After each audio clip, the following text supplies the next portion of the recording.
MVP favorite Luka Doncic and the Mavs will try to rebound from last night's loss. Max Kell up first. Who's the most important player in this matchup? I'm sorry, Molly, could you repeat it? You cut out in the audio for a second. Yeah. All good. Who's the most important player in this matchup, Max, with the Lakers and the Mavs? Most important player is Luka. You hear me? Luka is... Yep. Okay. The most important player is Luka Doncic. By the way, I don't think he played especially well last night. He can play better than that. And what you're really looking for with Luka is a couple of things.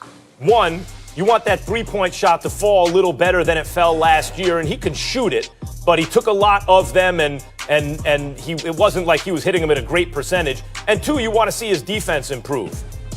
He's already playing at near MVP levels. I expect him to win the MVP this season. But particularly without Porzingis, he's going to have to do some team carrying. As I mentioned to start the show, they're an exceptionally well-coached offensive team. They seem to have everything they need, or just about, if Porzingis is in. But they need Luka to be the best version of himself and to continue to develop in order to get there. Well, I have to disagree with you again, Max, and I think it's going to be Anthony Davis. He's going to be the X factor in that game because no one on the Mad Porzingis, he still would have trouble guarding AD. AD eats his lunch every single time, takes his lunch money every single time they match up. So when you look at this matchup on Christmas Day, who's going to stop him? Are you going to put Cleve on him? You're going to put Powell on them? No one has an answer for Anthony Davis on the Dallas Mavericks. So I'm looking for him to have a monster night and bounce back from his season opener, which I think he didn't play well at all. I'm looking for him to have a 30-20 type night on Christmas Day. So Anthony Davis is the guy to look for in that matchup, in my opinion. Well, I agree with you about the matchup, although Kleba, you could do worse than some of the guys that the Mavericks can throw. No one's going to stop a guy like Anthony Davis. That's why he's a superstar. And offensive players have a huge advantage. But in terms of teams that have long defenders who can do some job, like a good job on them, or as good a job as you'd expect for role players to do, I think the Mavs have some guys like that. I mentioned Kleba, Dorian Finney-Smith, guys like that. They ain't gonna match up with AD, but they're defenders. Without Kristaps Porzingis, you're right. AD should go get his. Does that make him the most important player in the game? Or does that make him a player who is fortunate that the other team doesn't have the guy most likely to match up with him who, yeah, AD is better than KP, but Porzingis is 7'3" and can really play defense, and you also have to worry about him on the other side of the court. Therefore, Luka has to compensate. He has to be the best version of himself for the Mavs to compete. That's what I'm saying, though, Max. I'm saying it because no one could guard Anthony Davis, so he should go out there and dominate. That's why I'm saying he's the most important player in this matchup, because no one can stop him on the Dallas Mavericks, so he should have it his way and carry the Lakers to their first win of the season. Well, you're making a prediction. I agree with the prediction. The Lakers should certainly be big favorites against the Mavs without Porzingis. I'm saying because of what you're pointing out, Luka's importance to his team is heightened. Like, the Lakers match up, that's a pretty good game if you took AD out. If it was, let's say it was LeBron. Let's say it was LeBron and supporting cast with no AD. It's still an interesting game. You put AD in the game, of course the Lakers are going to be favored to win, naturally. I'm saying that's why Luka becomes so important to his team. He's got to be the best version of himself to compete. I'm getting the sense that you slid down the chimney and someone ate your milk and cookies when you got there, Perk. You're grumpy today. I'm grumpy.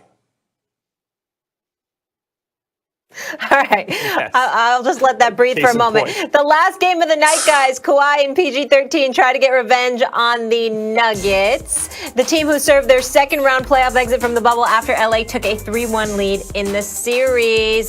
KP, you're up first. Clippers, Nuggets. Who needs this game more?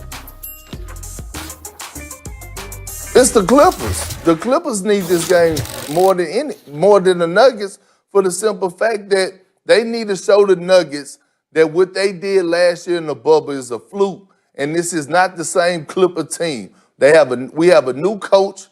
Paul George is back to himself. Kawhi Leonard is back to himself, and they have to send a message to this young Denver Nuggets team that's basically saying, "Hey, you don't want to see us. You don't want this smoke." So it's important to the Clippers to go in here and smack the Denver Nuggets to send a message and make a statement. Sure, if you see it as the Clippers world, if you see this as the story of the Clippers is the A side and the Nuggets is the B side. I don't think that's the way the Nuggets see themselves, and that's not the way I see this. I don't believe in playoff Paul George. Like, playoff Paul George is an insult, and it shouldn't be. He's a great enough player where that should be a compliment, but it hasn't been throughout his career, and the sample size is large enough that you see he clearly does not assert himself the way he should in the playoffs. He has some good games, then he goes away other games. He comes down in the world in those circumstances. What's Jamal Murray do? What's Jokic do?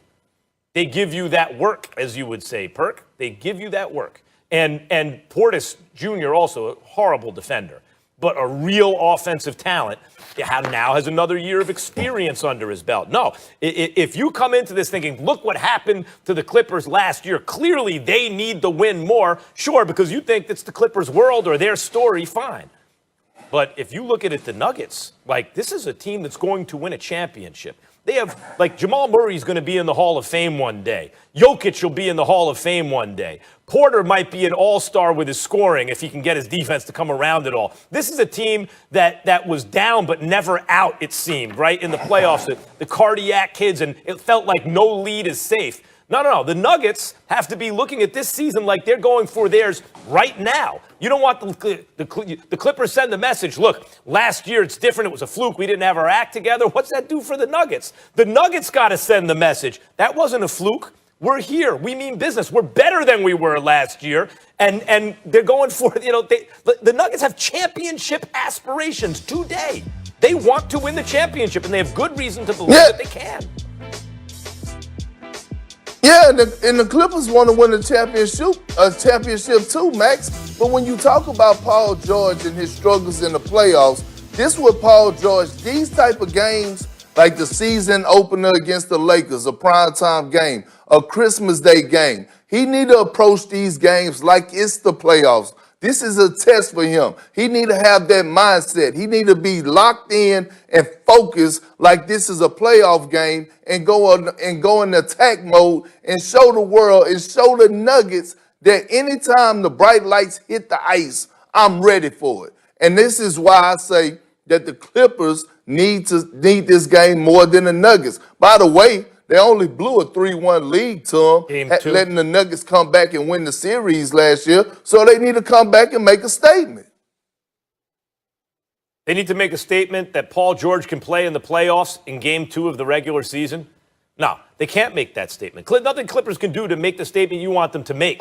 Meantime, Jamal Murray, one of the special things about him, Jokic is just different. Jokic can bring the ball up. Jokic is the best passing 5 maybe of all time. He's certainly in the conversation. He can shoot from the outside. You bring up Montrezl Harrell and what a good player he is, and he can play defense and everything. Jokic, that was ugly, what Jokic did to him, and it's nothing against Montrezl Harrell. That's how good Jokic is offensively. And Jamal Murray, what makes Jamal Murray so special is not just his game, Perk. It's where, when the lights shine brightest, we already saw him have, against Utah, for example, one of the best playoff series you'll ever see, period. That was historically great what he did. So Jamal Murray is already a prime-time performer. So is Jokic. In those moments, they're like MVPs. Now we got to see Porter give them a legitimate third wheel if they are serious about challenging the Lakers, and I think they are. Okay, listen, I get it. I'm not taking anything from Jamal Murray. He had a hell of a run down there in the bubble in the playoffs. But he also struggled throughout the regular season. And I think Jamal Murray has to make sure that he comes out and approach this regular season like it's also the playoffs and show us that he could go in and night out and be consistent through a full season of basketball. He had one good run in the postseason, a small sample size, We need to see a larger sample size. We know what Jokic could do over a course of 82 games or 72 games. We have yet to see that from Jamal Murray, so he has to prove himself also, Max. Don't just crown him. Oh, well, I agree with you, but that means you agree with me. In other words, what Paul George needs to show, he needs to show in the playoffs. We ain't playing the playoffs. We're playing the regular season. What you just said is Jamal Murray needs to show the stuff he showed in the playoffs in the regular season. Here we are. I win. Yes, Perk. Thank you. Thank you. I appreciate it. 15 points, 10 rebounds, and the Pelicans win over the Raptors. Big Perk back here with us. Guys, the first game, as you just heard, tomorrow is on ESPN Slate, is the Pelicans and the Heat. So, Max, I'll start with you here. Can Zion ever be the best player in the world? The answer is yes.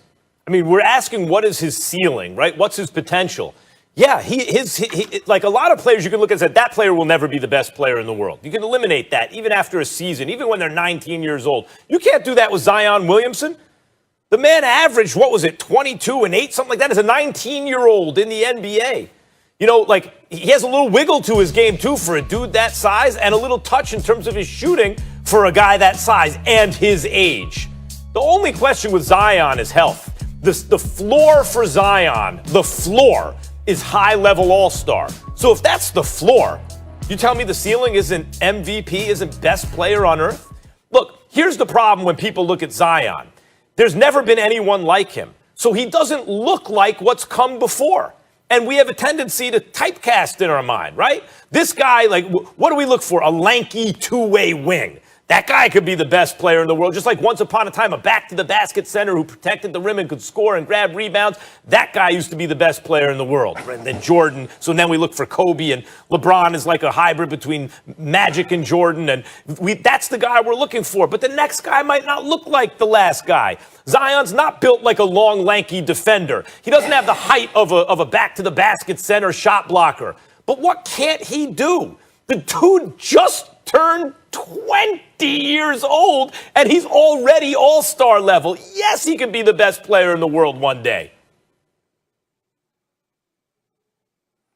Well, Max, I have to respectfully disagree because I like Zion. I think he's box office. And just because you're box office doesn't mean that you're going to be the best player in the world or that you are the best player in the world. It's just that you're exciting to watch. And here's the reason why. It's a lot of guys out there that are under the age of 30, even under the age of 25, that is in heavy competition for being the face of the NBA and being the best player in the world. You have guys like Ja Morant, who is in Zion's class, who won Rookie of the Year, who just dropped 40-plus last night. You have guys like a guy like Joel Embiid, Jokic. You have Tatum. You have Giannis, you have Anthony Davis, you have so many other guys out there that are ahead of Zion, in my opinion. And to be honest, Zion is not even the best player on the Pelicans right now. It's Brandon Ingram. Brandon Ingram last night, 24 points, 11 rebounds, and 9 assists. Just dominating. And just stop it. First-time All-Star, most improved. The sky's the limit for him. I heard it from multiple guys that played with him. You talk to LeBron James, Rajon Rondo. All these guys raved on how good Brandon Ingram is and how great he could be. So Zion is not even the best player on this team right now, let alone talking about being the best player in the league. And I get it, right? He's something that we've never seen before. He don't have the long, lengthy, he's not 6'10". He's not cut up. He's short. He's kind of stubby. He has a different type of build. But he gets the job done. But as far as being the best player in the league, nah, I don't see it, Max. Not at all. Know what the problem with what you're saying is? You know what the problem with what you're saying is? You're sleeping on his age. It's not a problem. In terms of right. It's not a problem. But first of all, he doesn't bomb from three. He's not 7 feet tall. He's not a point guard. He's not a wing that looks like Kobe or Jordan or something like that. He's not a point forward like LeBron, right? Like, all those things are true, so it's hard to think of how does that guy become the best in the league. but he's 20. He was 19. He's going to be 20 all year this season, right? He was age 19 last year, averaging almost 23 points with over 8 boards. Age 19. You know how many few players in the history of basketball have ever been good at that age? But a lot of them, Perk, were that good at that age because they were already a lot of what they were going to be. Zion's athletic ability is so freakish that there's so many ways for him to improve, like his free throw shooting, his three-point shooting, his passing, there's so many things he could do to make himself better, and he's got athletic ability that no one can practice to get to be like that guy. All right, let me get to the next one. Over on ABC, it's Steph versus the Greek Freak, where the Warriors and Bucks will each be going for their first win tomorrow. Draymond Green still out with a foot injury. Perk, you're up first. Are the Warriors a serious threat in the West? They are a serious threat, Molly. And look, let's not overreact to what we saw on opening night against the Brooklyn Nets, because the Brooklyn Nets are going to beat a lot of people like that. The Warriors have the right pieces. Although they're missing Klay, they could be an Oklahoma City Thunder team from last season. I could see them finishing top 5 or even top 6 in the Western Conference, being a dangerous out. They still have Steph, who I believe is going to have an MVP type season. They have Kelly Oubre, who showed us flashes in that Brooklyn game. Andrew Wiggins will come along. The guy is a 20-point career scorer. And when they get back Draymond Green, I tell people this all the time. Draymond Green is the heart and soul of that team. He gives them swagger. He gives them that tenacity. He gives them confidence. And when he get a chance when he come back off the injury and he pairs up with James Wiseman, who I believe is going to win Rookie of the Year because the kid is a flat-out stud, the Warriors are going to be a problem. They're going to be a problem offensively. They're going to be a problem defensively. They have one of the best defensive coaches in the NBA in Ron Adams. I love what Mike Brown brings to the table. So the Warriors, their culture, they're not going anywhere, and they are going to be a threat. Will they win a title this season? No, but they will make the playoffs, and if I'm a team, I'm trying to stay far away from them as possible. Yeah, they're a threat. Perk, they're not a threat this year. The Warriors don't have enough shooting, period. They don't have enough shooting. They don't have enough shooting, period. They have the greatest shooter of all time with the ball in his hand, Steph Curry. That's the guy. They don't have a single other player on the team who shoots average for his position. Not a single other player on the team who's an average shooter for his position. So, you're not going to win in the NBA like that. You just can't. You talk about a top 5 or 6 in the Western Conference, they're not going to be better than Dallas. I don't think they're going to be better than Phoenix. Obviously not the Lakers. I don't think they're going to be better than the Clippers. I don't think they're going to be better than the Nuggets. I don't think they're going to be better than the Trailblazers. Who exactly are they a threat to? Defensively, I agree with you. They have some talent. I agree with you about Wiseman. Wiseman already looks like his floor is pretty damn good, right? That's his floor. Pretty good. So he should be a nice player. They don't shoot it well enough. When you have Steph and Klay, if Draymond's shooting 29%, 30% from 3, that's all right. You can beat you a lot of ways. They can beat you a lot of ways. When you take Klay out of that mix and KD out of the mix, and you start to look around, you don't even have a Harrison Barnes type unless you think that's Oubre, right? You start to look around that team. Where does the outside shooting come from? It can't all come from Steph Curry. You need some spacing. That someone doesn't provide you spacing other than Steph. They don't have it. Max, you don't just need shooting to win basketball games. Guys can get buckets in other ways. But you do need it. Andrew Wiggins is a slasher. Andrew Wiggins has a mid-range game. Andrew Wiggins can post up. I don't understand what you're saying. I'm not saying that they're going to win a championship, but you don't just have to have shooting to win basketball games. There's other ways to put the ball in the basket, Max. And you have a slash in Andrew Wiggins. You have Kelly Oubre who can get buckets. And excuse me?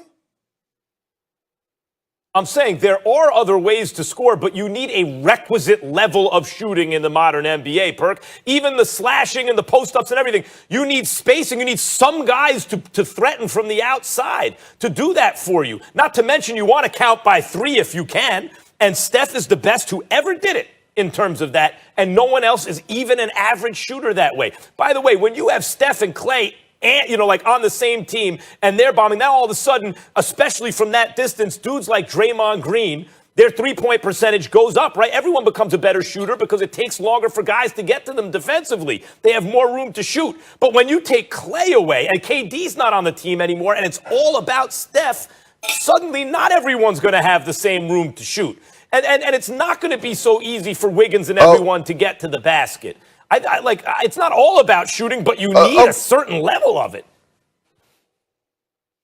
Okay, Max, so are you telling me the Warriors are not going to make the playoffs this season? They ain't going to win a playoff series, and I don't know if they make the playoffs. I just named 6 teams that are definitely better than them. So they're going to be competing with 3 or 4 other teams to see if they, and by the way, so what if they make the playoffs? In this league, we're 15 teams in each conference, right?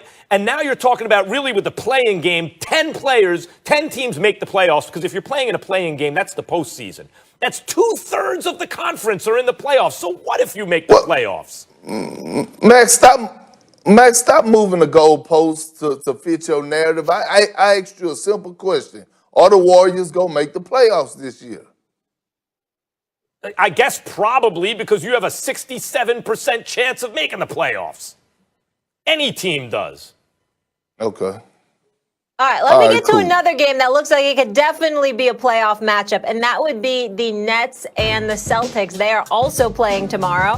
They'll battle it out for what could potentially be Eastern Conference Finals, guys. Jaylen Brown and Jason Tatum each scored 30 last night for the C's, one night after KD and Kyrie combined for 48. It's your former team here. Who's the most important person in the Celtics-Nets game, Perk? It's Jaylen Brown. Look, we already know what we're going to get. What you're going to get from Kevin Durant. You already know what you're going to get from Jason Tatum.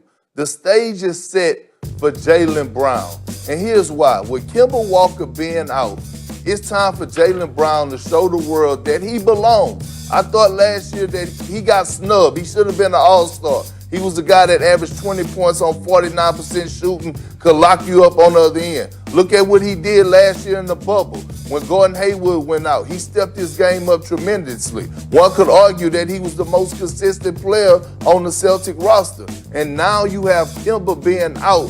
Jaylen Brown, is his time right now to show the world, show the Celtic fans that he's an elite player and that his name should be mentioned in the conversation with the elite wings when you mention Kawhi Leonard, Jason Tatum, Kevin Durant, Paul George.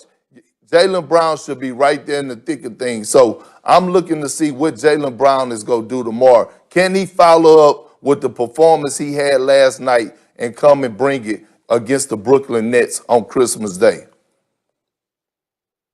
Now you're finally talking some sense. I respect that answer. It's wrong, but I respect the answer. I've been talking sense. Because if Jaylen Brown is not that much different than Jason Tatum, if that's the case, they're like 1A and 1B, the Celtics are going to be a whole kind of problem this season. And Jaylen Brown really showed something last night. But the answer is actually Kevin Durant. Maybe even because of what you said about Jaylen Brown. Because what we have a tendency to do is make an elite tier, and then once you're in the elite, it's like, well, that cancels out. But there, as Meek Mill said, Perk, there are levels to this, right? Kevin Durant is not just supposed to be elite. He's supposed to give the Nets a premium if he's really still KD. If he's not 80% KD, but back to what he was, he's supposed to give you a premium against guys like Jaylen Brown and Jason Tatum. He's supposed to be the best player in the East whenever he takes the court, except for some nights maybe against the Greek Freak. Because though he was a 2-time reigning regular season MVP, in the regular season at least, other than the Greek Freak, he's certainly supposed to be better than everybody else whenever he takes the floor. And if KD can do that, the sky really is the limit for the Nets. They're not simply in the mix with the Celtics, with the Bucks, and teams like that, but they really they're going to be overwhelming favorites to get out of the East, maybe even win a chip if KD is really KD. He's the most important player in that game. Well, Max, I'm not arguing that. And we already know what Kevin Durant is going to bring to the table. But what I'm saying is that we know that the Brooklyn Nets have a duo. We know that Kyrie Irving and Kevin Durant is an elite duo, arguably the best duo in the league. If you want to compare LeBron James and Anthony Davis, you could pick your poison, right? What I'm saying is, in order for the Celtics to have a chance, their duo is going to have to step up. We know what Jason Tatum is capable of doing. We know that he could go for 40. Now it's time for Jaylen Brown. That's why I'm saying he's the most important player in this matchup tomorrow night. And by the way, you stop capping to the people out there listening. You know you don't listen to Meek Mills. And when did you just happen to jump on the KD bandwagon? Because just 2-3 weeks ago, Max, you was telling me that, oh, Kevin Durant, he's not going to be the KD because almost always when you have an injury like the Achilles injury, there's no way you're going to return to the same caliber player you was before you got hurt. So stop all that capping because you know you're not jamming Meek Mills. Stop it. Number one, Perk, you don't want to talk hip-hop with me. Do you really want to do that? You really want to do that? Are you questioning my hip-hop bona fides right now on national TV? Number two, I agree with you about Jaylen Brown's importance. There's no doubt. He makes